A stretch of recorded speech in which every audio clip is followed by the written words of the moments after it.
Hello, जय Hind everyone. मैं विकास तंवर आप सभी का एक बार फिर से स्वागत करता हूं एग्जाम टॉक्स में। और जितने भी स्टूडेंट्स कंपटीशन एग्जाम के लिए प्रिपेयर कर रहे हैं वो एक बार अपना कमेंट सेक्शन में कमेंट छोड़ें कि उनकी प्रिपरेशन कैसी चल रही है। और साथ में हमने जो बैच स्टार्ट किया है प्रथम कदम, वो आपकी किस तरीके से मदद कर पा रहे हैं, क्या कोई बेनिफिट हुआ है या नहीं हुआ है, वो भी ज़रूर मुझे कमेंट सेक्शन में बताएं। और जैसा कि आप सभी को पता है, जो डिफेंस एग्जाम्स हैं उनके अंदर जीके का पोर्शन हमारे लिए काफ़ी ट्रिकी होता है हैंडल करना, जिसमें हिस्ट्री, ज्योग्राफी और पॉलिटिकल सबसे ज़्यादा ट्रिकी हैं। क्योंकि साइंस का जो पोर्शन है वो ईजिली हम कर लेते हैं, ये आती है 10th लेवल तक। और जो स्टूडेंट नॉन मेडिकल बैकग्राउंड या मेडिकल बैकग्राउंड से हैं तो उनके लिए ये प्रॉब्लम क्रिएट करती है। तो अब आपकी जो प्रॉब्लम है उसका सॉल्यूशन आ चुका है। आप इस बैच को ज्वाइन करें और रेगुलर क्लासेस देखें। जिस तरीके से क्वेश्चंस कराए जाते हैं, टॉपिक्स कराए जाते हैं, उनको करें।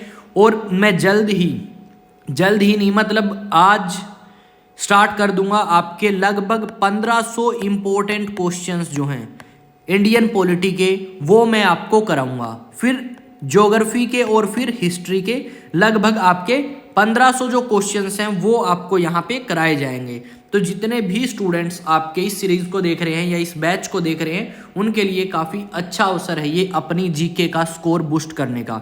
तो चलिए स्टार्ट करते हैं आगे की जो क्लास है हमारी। तो जैसा कि आप सभी को पता है कि हम यहाँ पे बात करने वाले हैं, थोड़ा सा यहाँ पे चेंज हो गया है करके देखते हैं भाई, अगर ठीक हो गया तो ठीक है, एक सेकंड। हाँ, तो जैसा कि आप सभी को पता है कि हम बात कर रहे थे मेकिंग ऑफ द कॉन्स्टिट्यूशन की, कि कॉन्स्टिट्यूशन किस तरीके से बना, कॉन्स्टिट्यूएंट असेंबली में कितने मेंबर थे, किस तरीके से इलेक्ट होके आए, वो सारी चीज़ें। और अगर आपने वो चीज़ें नहीं देखी तो अब तक जितनी भी क्लासेस मैंने कंप्लीट करा दी हैं पहले उनको देखें, उसके बाद इस क्लास को अटेंड करें ताकि आपको हर एक चीज़ ईजिली समझ आ सके। और सीधी सी बात है भाई, अगर ऑफिसर बनना है तो त्याग करना पड़ेगा, मेहनत करनी पड़ेगी आपको। ऐसा नहीं है कि कोई शॉर्टकट ट्रिक लेके आप चले गए और आपका एंट्रेंस जो है वो क्लियर हो गया। अगर एंट्रेंस क्लियर हो भी गया तो उसके बाद एसएसबी नहीं हो पाएगी भाई ऐसे शॉर्टकट ट्रिक से। तो मेहनत तो आपको करनी पड़ेगी। पर यहाँ पे हम ये चीज़ें देख सकते हैं कि कौन सी हमारे लिए ज़्यादा इंपॉर्टेंट है और कौन सी थोड़ी सी कम इंपॉर्टेंट है। उस तरीके से हम चीज़ों को एनालाइज करके आसान बना सकते हैं। तो अब बात करते हैं कमेटीज़ की। तो अलग अलग जो कमेटीज़ हैं वो बनाई गई थी, अलग अलग व्यक्ति थे उनके अंदर और उनको अलग अलग काम दिया गया। जैसे किसी को काम दिया गया कि भाई जितने भी ये प्रिंसली स्टेट्स हैं ना, जितनी भी प्रिंसली स्टेट्स हैं उनको इंडिया का पार्ट बनाओ। किसी को काम दिया नेशनल फ्लैग का दे दिया, किसी को काम दे दिया नेशनल एंथम, नेशनल सॉन्ग का।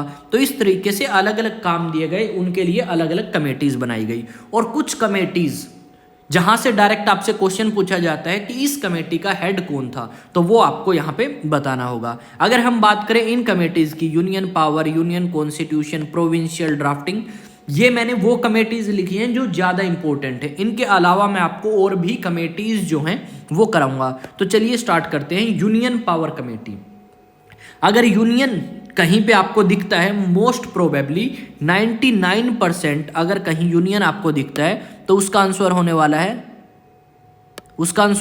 है जवाहरलाल नेहरू। क्या होने वाला है? Jawaharlal Nehru. Union power committee का भी और यूनियन कॉन्स्टिट्यूशन कमेटी का भी। तो आपको ये चीज़ ध्यान रखनी है कि जहाँ पे यूनियन वर्ड दिखेगा मोस्ट प्रोबेबली उसका आंसर क्या होगा? जवाहरलाल नेहरू आपका उस चीज़ का आंसर होने वाला है। ठीक है। उसके बाद अगर हम नेक्स्ट बात करें तो नेक्स्ट है प्रोविंशियल कॉन्स्टिट्यूशन कमेटी। तो सीधी सी बात है भाई, प्रोविंसेस को इंडिया के अंदर किसने मिलाया, या जो प्रिंसली स्टेट्स हैं उनको भारत का पार्ट किसने बनाया?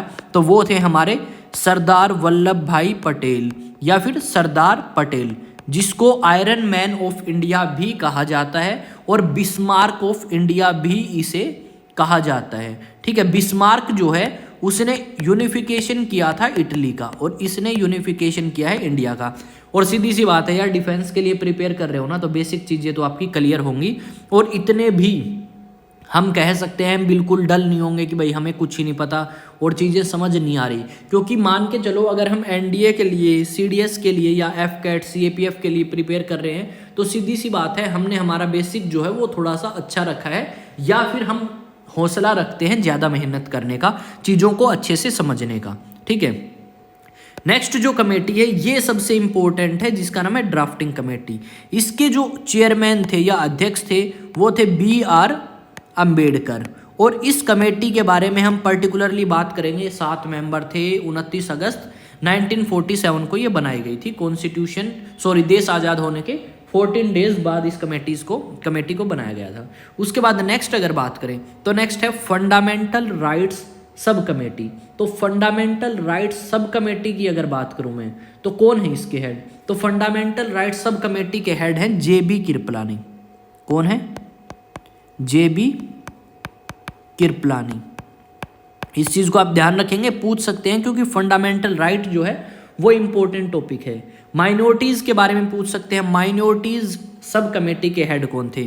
तो HC मुखर्जी। कौन? HC मुखर्जी। हाँ, ये वही HC मुखर्जी है जो आपके कॉन्स्टिट्यूएंट असेंबली के वाइस प्रेसिडेंट थे, या वाइस प्रेसिडेंट, हाँ थे, मर लिए अब तो, ठीक है। तो HC Mukherjee minorities sub committee के क्या थे भाई? अध्यक्ष थे, या फिर आप कह सकते हो हेड थे। उसके बाद अगर बात करूं rules of procedure committee. Rules of procedure committee के अध्यक्ष कौन थे? तो ये थे हमारे देश के पहले राष्ट्रपति डॉक्टर राजेंद्र प्रसाद। तो ये नाम इंपॉर्टेंट है। कमेटीज चाहे इंपॉर्टेंट ना हो, पर ये जो नाम आप देख रहे हैं ना, HC मुखर्जी, डॉक्टर राजेंद्र प्रसाद, ये इंपॉर्टेंट है क्योंकि ये कॉन्स्टिट्यूएंट असेंबली के हेड थे, ठीक है। ये तो अध्यक्ष थे और ये उपाध्यक्ष थे, HC मुखर्जी। डॉक्टर राजेंद्र प्रसाद जो भारत के पहले राष्ट्रपति भी बने थे बाद में। उसके बाद नेक्स्ट कमेटी आती है एडहॉक कमेटी। एडहॉक का मतलब क्या होता है, यहाँ पे मैं लिख देता हूँ। एडहॉक का मतलब होता है भाई टेम्परेरी। बहुत सारी वैकेंसीज निकलती हैं आपकी और उनमें लिखा होता है on ad hoc basis. Ad hoc basis जहाँ पे लिखा हो समझ जाओ भाई वो टेम्परेरी नौकरी आपको मिलेगी, यानी किसी भी टाइम आपको वहाँ से हटाया जा सकता है। तो इस चीज़ को आप ध्यान में रखेंगे। तो आपका क्या था? Ad hoc committee on national flag. तो ad hoc committee on national flag के हेड कौन थे? इसके हेड भी आपके कौन थे? डॉक्टर राजेंद्र प्रसाद ही इसके हेड थे।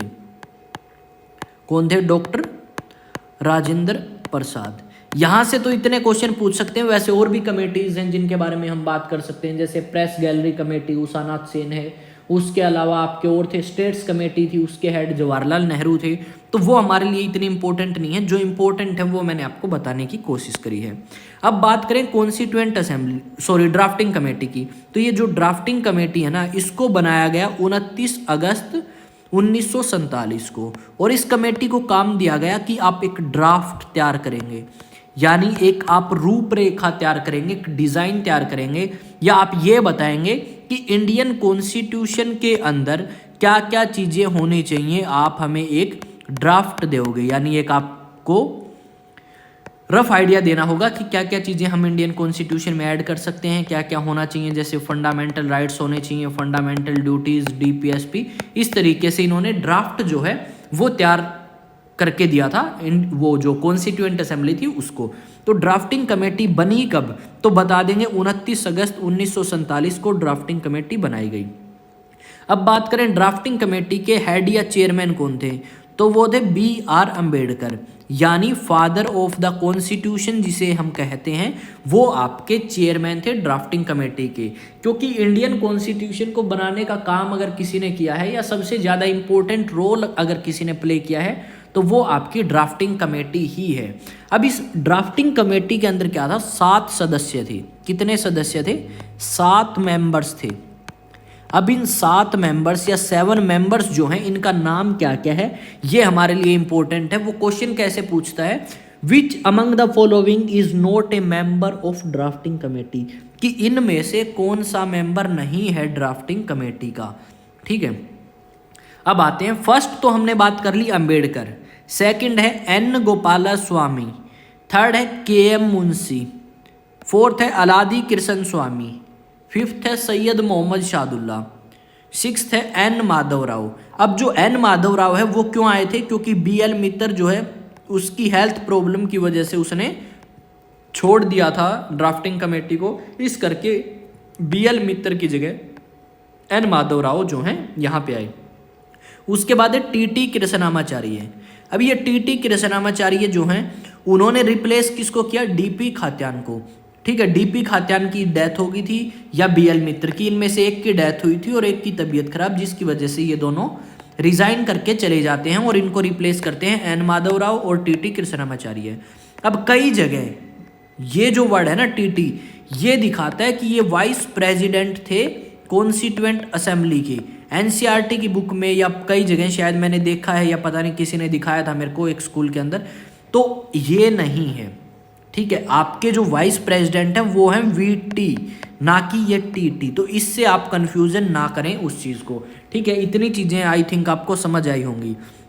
अब बात करते हैं कि भाई चलो ठीक है, कॉन्स्टिट्यूशन बनाने का काम इन्होंने स्टार्ट कर दिया, ड्राफ्टिंग कमेटी थी, ये सारी चीज़ें। अब बात आती है कि कॉन्स्टिट्यूशन बन के तैयार कब हुआ। ठीक है, तो कॉन्स्टिट्यूशन जो है वो बन के आपका तैयार हुआ था या पास हो गया था कब? 26 नवंबर 1949 में।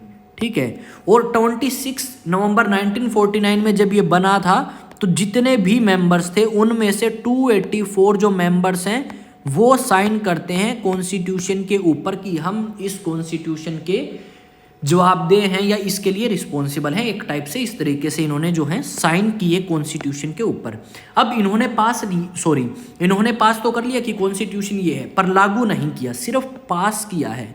ठीक है, या अगर वर्ड आ जाए एनेक्टमेंट, क्या वर्ड आ जाए? एनेक्टमेंट, तो हम 26 जनवरी 1949 पे टिक लगा के आएंगे, इस ऑप्शन को हम सही मानेंगे अगर एनेक्टमेंट की बात अगर करेगा तो। ठीक है, अब बात ये हुई कि कुछ महीने बाद उन्होंने उस कॉन्स्टिट्यूशन को लागू किया, और क्यों किया कुछ महीने बाद वो मैं आपको बताऊंगा एक मिनट में। ठीक है, अब 26 नवंबर 1949 को जब कॉन्स्टिट्यूशन बना तो इसके अंदर आपके 395 आर्टिकल्स, कितने आर्टिकल्स? 395 आर्टिकल्स, 8 शेड्यूल और 22 पार्ट्स थे।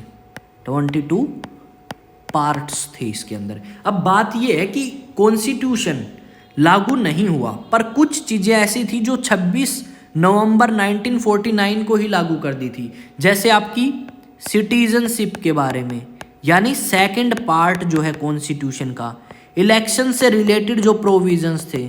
ठीक है, या आपके पार्ट फर्स्ट जो है यूनियन एंड इट्स टेरिटरी, ये चीज़ें आपकी कुछ और भी थी इनके अलावा, ये उसी दिन लागू कर दी गई थी जब आपका कॉन्स्टिट्यूशन पास हुआ था। पर पूरा का पूरा कॉन्स्टिट्यूशन इन्होंने अभी पास नहीं किया। पूरा कॉन्स्टिट्यूशन जो है इन्होंने पास किया, और उसके लिए वर्ड यूज किया जाता है एनेक्टमेंट या एनफोर्स। तो एनफोर्स यानी लागू किया 26 जनवरी 1950 में। क्यों 26 जनवरी तक वेट किया? क्योंकि पहली बार हमने हमारा जो इंडिपेंडेंस डे है, क्या पहला इंडिपेंडेंस डे हमने मनाया था 26 जनवरी को, 26 जनवरी 1930 को। और कहाँ मनाया था? लाहौर में, यानी पाकिस्तान में। कौन सी नदी के किनारे? रावी नदी के किनारे। जवाहरलाल नेहरू ने झंडा फहराया, इंडियन फ्लैग को होस्ट किया, और इन्होंने कहा कि हम हर साल 26 जनवरी को क्या मनाएंगे? इंडिपेंडेंस डे मनाएंगे। 1930 के बाद हम मनाते आ रहे हैं। तो इस चीज़ की इम्पोर्टेंस, ये 1930 के दिन जो हमने काम किया था ना, उस चीज़ की इम्पोर्टेंस बनाए रखने के लिए हमने 26 जनवरी को ही चुना। अब बात क्या हुई थी? 26 जनवरी 1930 को मनाया गया, तो बात ये थी कि आपका क्या बोलते हैं, हाँ, कांग्रेस जो है, इंडियन नेशनल कांग्रेस हर साल मिलती थी दिसंबर के महीने में, और उन्होंने एक रेजोल्यूशन या प्रस्ताव पास किया कि हम अब हमारा इंडिपेंडेंस यानी पूर्ण स्वराज जो है वो लेके रहेंगे। तो पूर्ण स्वराज लेके रहेंगे तो आज़ादी भी मनाएंगे। तो इन्होंने कहा कि हम पूर्ण स्वराज के लिए इंडिपेंडेंस डे सेलिब्रेट करेंगे, जो अगला महीना यानी जनवरी महीने के लास्ट संडे को। ठीक है, तो लास्ट संडे था भाई 26 का, इस करके हम 26 जनवरी को क्या मनाते हैं? रिपब्लिक डे मनाते हैं आज के टाइम में, ना कि इंडिपेंडेंस। ठीक है, इंडिपेंडेंस मनाते हैं 15 को। रिपब्लिक का मीनिंग क्या है तो ये मुझे आप कमेंट सेक्शन में बताएंगे। अदरवाइज जो प्रीएम्बल का टॉपिक है वहाँ पे एक वर्ड है रिपब्लिक। ठीक है, तो उसमें मैं आपको बताऊंगा रिपब्लिक का मीनिंग क्या है। ठीक है, अगर आपको पता है, आप चौड़े हो रहे हो ना कि रिपब्लिक है, इंडिया एक रिपब्लिक कंट्री है, रिपब्लिक डे मनाएंगे, और अभी रिपब्लिक डे आने वाला भी है मेरे भाइयों, तो कमेंट में बताओ, देखता हूँ कितने स्टूडेंट्स हैं जिनको पता है रिपब्लिक का मीनिंग। ठीक है, चलो मैं बता ही देता हूँ यार, बाद में क्या बताना। रिपब्लिक का मतलब होता है जहाँ पे हेड ऑफ स्टेट इलेक्टेड हो, हेड ऑफ स्टेट इलेक्टेड हो। अब मैं बात करूं हेड ऑफ स्टेट इलेक्टेड हो, ठीक है। अब हेड ऑफ स्टेट क्या है, बहुत सारे स्टूडेंट ऐसे हैं जो हेड ऑफ स्टेट को नहीं जानते। तो भाई हेड ऑफ स्टेट का मतलब होता है आपका क्या, प्रेसिडेंट। तो प्रेसिडेंट को हेड ऑफ स्टेट बोलते हैं, प्राइम मिनिस्टर को हेड ऑफ गवर्नमेंट बोलते हैं। तो यहाँ तक आई थिंक क्लियर हुआ होगा। अब आते हैं नेक्स्ट पॉइंट पे। नेक्स्ट पॉइंट आपके सामने रखे हैं, कुछ इंपॉर्टेंट फैक्ट्स हैं जो हमें पता होना चाहिए इंडियन कॉन्स्टिट्यूशन के बारे में। तो सबसे पहली बात कि सिंबल क्या था कॉन्स्टिट्यूएंट असेंबली का। जैसे लोगो होता है ना, इंडिया का भी है, हर एक स्टेट का लोगो होता है, तो कॉन्स्टिट्यूएंट असेंबली का क्या था, तो इन्होंने सिंबल जो है वो अडॉप्ट किया एलिफेंट, और एलिफेंट जितना भारी भरकम जो है इन्होंने कॉन्स्टिट्यूशन बना दिया। तो हमारा कॉन्स्टिट्यूशन दुनिया का सबसे बड़ा कॉन्स्टिट्यूशन है, और हाथी भी बहुत बड़ा जानवर है, तो उससे आप लगा सकते हैं कॉन्स्टिट्यूएंट असेंबली ने अपना सिंबल क्या रखा होगा, एलिफेंट, और ऐसा ही इन्होंने कॉन्स्टिट्यूशन बना दिया। अब आते हैं नेक्स्ट पे कि कॉन्स्टिट्यूएंट असेंबली का लीगल एडवाइजर कौन था, यानी कानून के बारे में कि ये करना सही होगा, ये करना गलत होगा, ये सलाह कौन देता था। तो ये लीगल एडवाइजर जो है वो थे BN राव। कौन थे, BN राव जो है वो आपके लीगल एडवाइजर थे कॉन्स्टिट्यूएंट असेंबली के। तो इस चीज को भी आप ध्यान में रखेंगे। नेक्स्ट आपका पॉइंट आ जाता है, कौन सा पॉइंट आता है, नेक्स्ट है सेक्रेटरी कौन थे कॉन्स्टिट्यूएंट असेंबली के। तो सेक्रेटरी की बात करूं तो सेक्रेटरी थे HVR अयंगर। HVR अयंगर जो हैं वो आपके सेक्रेटरी थे कॉन्स्टिट्यूएंट असेंबली के। भाई इन चीज़ों को याद रखना पड़ेगा। सिंबल क्या है, एलिफेंट है, लीगल एडवाइजर कौन है, BN राव है, सेक्रेटरी कौन है, HVR अयंगर है, ठीक है। इन चीज़ों को ध्यान में रखेंगे। नेक्स्ट पे आते हैं, ठीक है। और सीधी सी बात भाई, जिनको भी ये PDF चाहिए तो जाओ, ठीक है, और चैनल पे क्लिक करो, सब्सक्राइब करो चैनल को, और वहीं डिस्क्रिप्शन में आपको टेलीग्राम का लिंक मिलेगा, साथ में इंस्टा का लिंक मिलेगा, और व्हाट्सएप का भी लिंक मिलेगा। तो वहाँ पे जाके लिंक पे जैसे ही क्लिक करोगे आप वहाँ पे पहुँच जाओगे चैनल पे, और उसको ज्वाइन कर सकते हैं और PDF ले सकते हैं। भाई PDF ज़रूरी है क्योंकि इसके अंदर मैंने क्वेश्चंस बनाए हैं, और आपको पढ़ने में दिक्कत इसलिए नहीं होगी क्योंकि आप मेरे साथ में सारी चीज़ें समझ रहे हैं, और कहाँ पर मैंने क्या बताया है, क्या लिखा है, वो सारी चीज़ें आपको पहले से क्लियर है। नेक्स्ट आते हैं, चीफ ड्राफ्ट्समैन कौन थे। तो अगर मैं चीफ ड्राफ्ट्समैन की बात करूं तो SN मुखर्जी। कौन, SN मुखर्जी आपके चीफ ड्राफ्ट्समैन थे। किस चीज़ के, इंडियन कॉन्स्टिट्यूशन की, कॉन्स्टिट्यूएंट असेंबली के। कैलीग्राफर, कैलीग्राफर का मतलब होता है लिखने वाला। तो इंडियन कॉन्स्टिट्यूशन को लिखा किसने अपने हाथों से, तो ये लिखा आपका प्रेम बिहारी। बड़े प्रेम से भारत का संविधान लिखा गया है, ठीक है, बड़े प्रेम से भारत का संविधान लिखा गया है। तो संविधान किसने लिखा, प्रेम बिहारी नारायण, हरे नारायण करते करते इसने भारत का संविधान लिख दिया, और भारत के लोगों को समानता की बात को सिखाया। अगर नेक्स्ट हम बात करें तो नेक्स्ट आपका आ जाता है कि जो इंडियन कॉन्स्टिट्यूशन प्रेम बिहारी नारायण रायजादे ने लिखा है वो किस डिज़ाइन में लिखा है। तो इटैलिक स्टाइल जो है वो यहाँ पे आपका अपनाया गया था। पर बात आती है यहाँ पे इंग्लिश की। कौन सी लैंग्वेज की, इंग्लिश में जो लिखा गया था उसकी मैं बात कर रहा हूँ। बाद में इसको हिंदी में भी लिखा गया था। अब देखो, अगर आप कॉन्स्टिट्यूशन देखोगे ना तो उसके साइड में फूल पत्तियाँ मिलेंगी आपको, ठीक है। अरे यार, ये मेरे से फूल पत्ती नहीं बनी, ठीक है। इस तरीके से भाई आपकी फूल पत्तियाँ जो हैं वो कॉन्स्टिट्यूशन के साइड में इन्होंने बना रखी हैं डेकोरेशन के लिए। तो मेन बात यह आ जाती है कि भाई डेकोरेट किसने किया था ये, ठीक है। तो डेकोरेट किया था आपका किसने, जो आपके शांति निकेतन जो कॉलेज था, यूनिवर्सिटी थी, उसके स्टूडेंट्स ने। एक का नाम था भाई नंदलाल बोस, क्या नाम था, नंदलाल बोस, और दूसरे का नाम है बेहोर राम मनोहर सिन्हा, राम मनोहर सिन्हा, ठीक है। इन दोनों बंदों ने इसको डेकोरेट किया, और ये आपके बिलोंग करते थे शांति निकेतन से, ठीक है। आर्टिस्ट थे ये दोनों, क्या थे, शांति निकेतन के आर्टिस्ट थे। प्रियम्बल किसने लिखा भाई, अब बात आ जाती है प्रियम्बल की। तो प्रियम्बल की अगर बात करूं मैं तो ये आपका किसने लिखा है, ये आपका सेम बंदा जिसने इंडियन कॉन्स्टिट्यूशन लिखा है, बड़े प्रेम से भारत का प्रियम्बल भी लिखा गया है, प्रेम बिहारी जो है उसी ने प्रियम्बल को लिखा है। अब बात आती है कि ठीक है प्रियम्बल लिख दिया, नंदलाल बोस ने डेकोरेट कर दिया सारी चीजें, अब कॉन्स्टिट्यूशन को हिंदी में लिखा गया है या नहीं? तो हिंदी में भी लिखा गया है, पर हिंदी में अलग बंदे ने लिखा है। किसने लिखा है? वसंत कृष्ण वैद्य जो हैं, इन्होंने हिंदी में लिखा है। वसंत कृष्ण वैद्य नाम के जो व्यक्ति हैं, उन्होंने इंडियन कॉन्स्टिट्यूशन को हिंदी भाषा में लिखा है। तो इस चीज़ को भी ध्यान में रखें। और इसको डेकोरेट वही नंदलाल बोस जो हैं, उन्होंने इसको डेकोरेट किया है। अब एक बार दोबारा से रिवाइज कराता हूँ यहाँ से। इंपॉर्टेंट फैक्ट्स की अगर हम बात करें तो सिंबल क्या है कॉन्स्टिट्यूएंट असेंबली का? एलिफेंट। लीगल एडवाइजर कौन है? BN राव। सेक्रेटरी कौन थे? HVR अयंगर थे।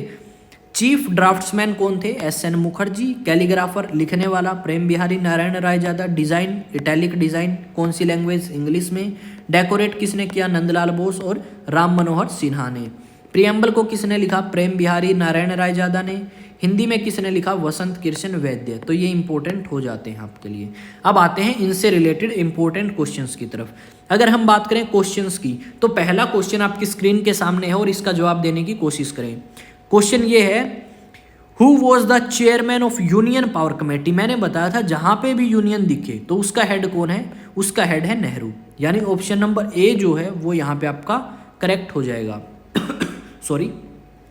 तो इस चीज को ध्यान रखें, यूनियन अगर कहीं दिखता है तो हेड कौन है भाई? नेहरू है।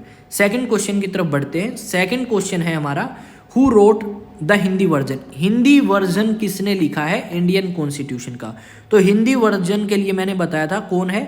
वसंत कृष्ण वैद्य जो हैं, उन्होंने हिंदी में भारत का संविधान जो है वो लिखने का काम किया है। जबकि इंग्लिश में लिखा है प्रेम बिहारी नारायण रायजादा। और ये जो दो बंदे हैं, राम मनोहर सिन्हा और नंदलाल बोस, इन्होंने क्या किया है भाई? इन्होंने किया है डेकोरेट। क्या किया है? डेकोरेट इन्होंने किया है इंडियन कॉन्स्टिट्यूशन को। अब आते हैं थर्ड क्वेश्चन की तरफ। थर्ड है भाई, who was the calligrapher? Calligrapher कौन था इंडियन कॉन्स्टिट्यूशन का? तो इंडियन कॉन्स्टिट्यूशन के कैलीग्राफर की बात करूं, अगर सीधा कैलीग्राफर आ जाए तो आप क्या बताओगे? आप बताओगे प्रेम बिहारी नारायण रायजादा जो हैं वो हमारे कैलीग्राफर यानी लिखने वाले रहे हैं इंडियन कॉन्स्टिट्यूशन को। JB कृपलानी आपके अध्यक्ष थे, किसके? इंडियन नेशनल कांग्रेस के। ठीक है, उसके अलावा कुछ कमेटीज थे उनके हेड भी थे। नंदलाल बोस ने डेकोरेट किया था। BR अम्बेडकर आपके ड्राफ्टिंग कमेटी के अध्यक्ष थे और टोटल 7 मेंबर ड्राफ्टिंग कमेटी में थे। नेक्स्ट आते हैं, what was the symbol? Symbol क्या था कॉन्स्टिट्यूएंट असेंबली का? तो सिंबल हमने कहा था कि भारत का संविधान सबसे बड़ा संविधान है, और जैसे कि एक हाथी जानवर सबसे बड़ा होता है, वैसे ही एलिफेंट जो है वो हमारी कॉन्स्टिट्यूएंट असेंबली ने सिंबल अडॉप्ट किया था। ठीक है, उसके बाद अगर बात करें लीगल एडवाइज़र कौन थे? तो लीगल एडवाइज़र की मैं बात अगर करूं तो कानूनी सलाहकार मैंने बताया था BN राव जो हैं वो लीगल एडवाइज़र थे। तो ऑप्शन देखो कौन सा है? ऑप्शन सी में BN राव हमने लिख रखा है, तो ये हमारा सही आंसर हो जाएगा। और सीधी सी बात ये है, आपको चीज़ें आसान लग रही होंगी क्योंकि आपने पहले टॉपिक किया है, फिर क्वेश्चंस प्रैक्टिस कर रहे हो साथ में, पर जितनी आसान आप सोच रहे हो वो एग्जाम में नहीं होंगी जब तक आप बारी बारी रिवीजन नहीं करोगे इन चीज़ों की। अभी आपको सब कुछ समझ आ रहा होगा अच्छे से, सारे क्वेश्चंस आप सोल्व कर लोगे, पर अगर रिवीजन नहीं करी तो समस्या हो जाएगी। तो उस रिवीजन के लिए आपको यहाँ पे बता दें कि जो टेलीग्राम है, बारी बारी मैं आपकी रिवीजन के लिए ही बता रहा हूँ, एग्जाम टॉक्स या तो टेलीग्राम पे जाके सर्च करें, या जो लिंक है वो डिस्क्रिप्शन में आपको मिलेगा। ठीक है, या अबाउट जो होता है ना चैनल का उसमें, ठीक है, अबाउट जो है चैनल का उसमें जाके सर्च करेंगे ना तो आपको वहाँ पे मिल जाएगा एग्जाम टॉक्स नाम से टेलीग्राम का भी लिंक, इंस्टा और व्हाट्सएप का भी। तो वहाँ पे जाके ज्वाइन कर लें भाई, ज्वाइनिंग की कोई फीस थोड़ी ना, फ्री में है, सब कुछ फ्री में भाई। ठीक है, और चैनल को सब्सक्राइब कर लो, इसके भी पैसे नहीं लगते। मेरे को थोड़ा सा ये होगा कि हाँ लोगों को चीज़ें समझ आ रही हैं, बेनिफिट हो रहा है, तो मेरे को थोड़ी सी मोटिवेशन मिलेगी ताकि मैं आपके लिए और ज़्यादा मेहनत कर पाऊँ। नेक्स्ट क्वेश्चन की अगर बात करें तो नेक्स्ट क्वेश्चन है आपका, who was the secretary of the constituent assembly? ठीक है, सेक्रेटरी कौन थे? तो सेक्रेटरी कौन थे कॉन्स्टिट्यूएंट असेंबली के? तो सेक्रेटरी थे आपके HVR अयंगर, यानी ऑप्शन नंबर ए जो है वो सेक्रेटरी थे। N गोपालस्वामी की बात करूं तो ये क्या थे? ये ड्राफ्टिंग कमेटी के मेंबर थे। BR अम्बेडकर भी ड्राफ्टिंग कमेटी के, और नेहरू यूनियन पावर कमेटी और यूनियन कॉन्स्टिट्यूशन कमेटी के हेड थे मिस्टर नेहरू। तो हमारा ऑप्शन नंबर ए आ जाएगा कि सेक्रेटरी कौन थे, HBR अयंगर थे। नेक्स्ट पे आते हैं। नेक्स्ट है भाई, who was the chief draughtsman. Chief draughtsman कौन था? तो चीफ ड्राफ्ट्समैन की अगर बात करूं तो चीफ ड्राफ्टमैन कौन था भाई? SN मुखर्जी। कौन था? SN मुखर्जी आपके चीफ ड्राफ्ट्समैन थे। किस चीज़ के? कॉन्स्टिट्यूएंट असेंबली के। और अभी मैंने बताया HBR अयंगर क्या थे? सेक्रेटरी थे। और ये क्या थे? ये ड्राफ्टिंग कमेटी के मेंबर। ये कौन थे? ये थे आपके, हाँ, कॉन्स्टिट्यूएंट असेंबली के वाइस प्रेसिडेंट। ठीक है, इस चीज़ को ध्यान में रखेंगे। 8th क्वेश्चन की तरफ आते हैं। Father of the Indian constitution किसे कहा जाता है? तो सबसे आसान बात है, father of Indian constitution Ambedkar साहब को कहा जाता है। तो ऑप्शन नंबर बी जो है वो हमारा यहाँ पे करेक्ट हो जाएगा। नेक्स्ट क्वेश्चन की तरफ आते हैं। कितने शेड्यूल्स थे आपके इंडियन कॉन्स्टिट्यूशन में 1950 में? तो 1950 में आपके 8 शेड्यूल थे और 9th शेड्यूल जो है वो ऐड हुआ था 1951 में। 9th कब ऐड हुआ? 1951 में। और ऐसे करते करते एट प्रेजेंट आपके कितने हैं भाई? एट प्रेजेंट आपके 12 शेड्यूल इंडियन कॉन्स्टिट्यूशन के अंदर हैं। पर अभी करेक्ट कौन सा होगा? 8, क्योंकि 1950 की हमने यहाँ पे बात करी है। इस चीज़ को ध्यान में रखेंगे। नेक्स्ट है 10th question. How many members sign the Indian constitution. कितने सदस्यों ने इंडियन कॉन्स्टिट्यूशन को साइन किया? तो साइन करने की अगर बात करें तो साइन यहाँ पे किया था आपका 284 मेंबर्स ने।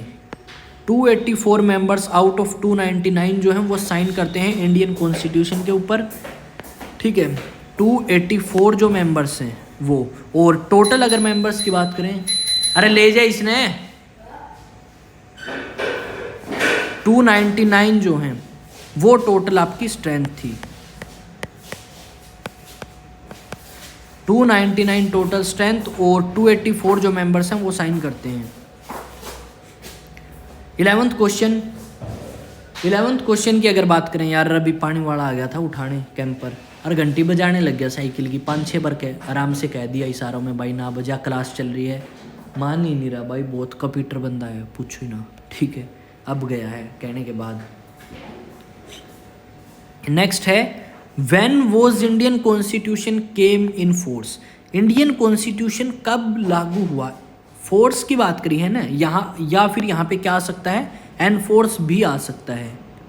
ठीक है, एन फोर्स आएगा या फोर्स आएगा तो हम क्या लगा देंगे? हम निशान लगा देंगे 26 जनवरी 1950 को आपका इंडियन कॉन्स्टिट्यूशन एन फोर्स किया गया था, लागू किया गया था। तो इस चीज़ को भी ध्यान में रखेंगे।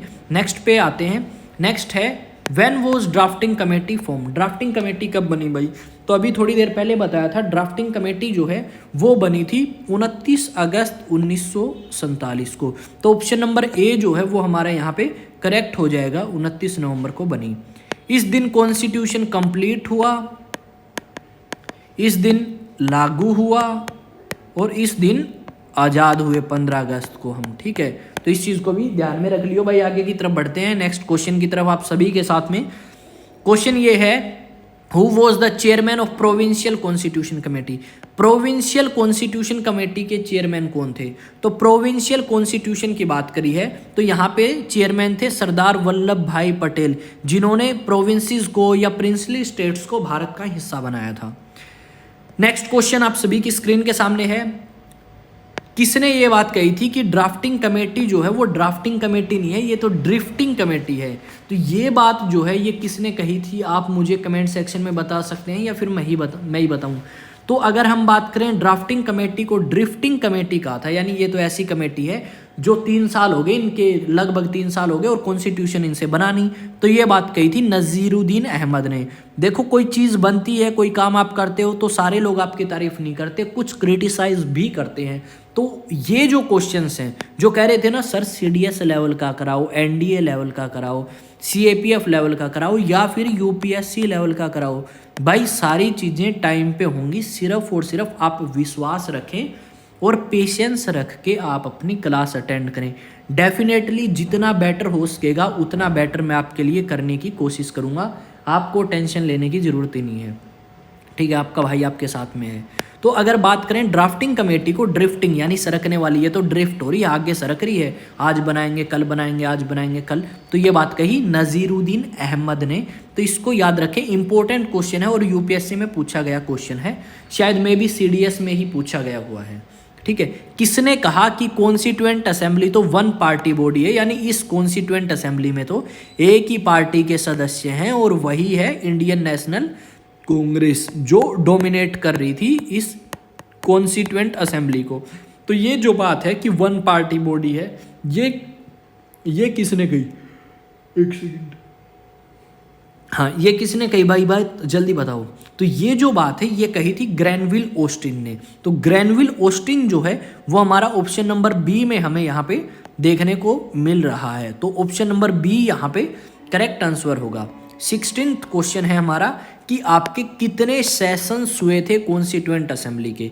तो कॉन्स्टिट्यूएंट असेंबली के टोटल 11 सेशन हुए और जो लास्ट सेशन है, लास्ट कब हुआ, तो लास्ट हुआ था आपका 24 जनवरी 1950 को, आखिरी सेशन। ठीक है, तो इस चीज़ को भी ध्यान में रखेंगे आप कि लास्ट कब हुआ, तो 24 जनवरी। टोटल कितने हुए, तो 11। किसने कहा है कि constituent assembly a body of Hindus, यानी इसमें तो सारे हिंदू भरे पड़े हैं, ये तो हिंदुओं के लिए काम करेगी, ऐसा कुछ जो बात है ये किसने कही थी, ये कही थी लॉर्ड विस्काउंट साइमन ने। किसने, लॉर्ड विस्काउंट साइमन, यानी ऑप्शन नंबर जो बी है वो यहाँ पे आपका करेक्ट या सही हो जाता है। तो ये क्वेश्चन आपके इस टॉपिक से बन सकते थे, आगे क्वेश्चंस नहीं बने। तो जितने भी नए स्टूडेंट हैं तो वो भाई इस चैनल को सब्सक्राइब कर सकते हैं, आपका अपना चैनल है, जितना बेटर हो सकेगा उतना बेटर करने की आपके लिए कोशिश करी जाएगी। तो यहाँ पे मैं एक दो चीज़ें लिख देता हूँ दोबारा से। तो टेलीग्राम जो है उसको ज्वाइन कर सकते हैं, किस नाम से मिलेगा, एग्ज़ाम टॉक्स नाम से, और पीडीएफ अभी की अभी मैं अपलोड कर रहा हूँ साथ में। ठीक है, व्हाट्सएप सेम भाई एग्ज़ाम टॉक्स। ठीक है, सारे लिंक कहाँ मिलेंगे, लिंक मिलेंगे आपको चैनल के डिस्क्रिप्शन में। उसके अलावा अगर हम बात करें इंस्टा की, ये सारी चीज़ें आपके लिए ही हैं ताकि आप यहाँ पे मुझसे कोई भी डाउट पूछ सकें। तो इंस्टा है विकास तंवर, वहाँ पे भी मैं अपडेट्स देता हूँ गवर्नमेंट जॉब के रिगार्डिंग, या छोटी मोटी कोई बात होती है वो। ठीक है, तो लिंक कहाँ मिलेगा भाई, लिंक जो है इन डिस्क्रिप्शन। किस चीज़ के डिस्क्रिप्शन, चैनल की। ठीक है, उसके अलावा भाई सब्सक्राइब कौन करेगा इसको, सब्सक्राइब आप ही तो करेंगे। सारी चीज़ें लिख दी हैं आपके लिए। तो अब हमारी क्लास होती है कंप्लीट, मिलेंगे नेक्स्ट वीडियो में। बेनिफिट हो रहा है, क्लासेस अच्छी लग रही हैं तो वीडियो को लाइक करें, शेयर करें और कमेंट जरूर करके बताएं। चैनल को सब्सक्राइब करें, आपका अपना चैनल है, बिना किसी समस्या के आप मुझसे यहाँ पे डाउट पूछ सकते हैं और नोट्स ले सकते हैं इन हैंडल्स के थ्रू। तो मिलते हैं नेक्स्ट वीडियो में। जय हिंद, जय भारत।